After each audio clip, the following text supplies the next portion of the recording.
Okay, so let's do Alas Now next. Okay, so the last thing I read was An Immaculate Deception by Isabella Livino. I actually got this as an ARC via NetGalley, and I just finished it this morning. It's about a girl named Maddalena who is in the 1870s and pregnant with the son of this man, Leandro, and he is the son of a wealthy landowner.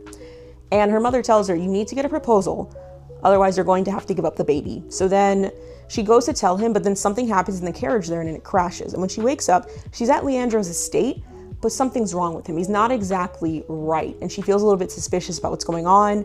And there's also this charismatic doctor, Dr. Lobo, who's just kind of adding into the mix of this suspicion. It is a gothic horror, and I definitely felt that. Like, it's very gothic, and the horror is more psychological, in my opinion. I think if you want a story that's very interesting and also very like oppressive and atmospheric, this would be a really good read. I really enjoyed it. Right now, I'm currently reading Rebecca by Daphne du Maurier. I'm currently on page 75. It's really interesting so far. I think my main thought is that the heroine, the main character whose name we never get, is very prone to flights of fancy, and I mean deeply prone to it. Every couple pages in every chapter, she's like off in this really odd imaginary scenario of like how things could go, and I'm just like, girl, you gotta calm down.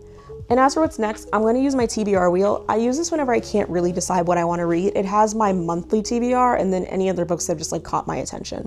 So let's see.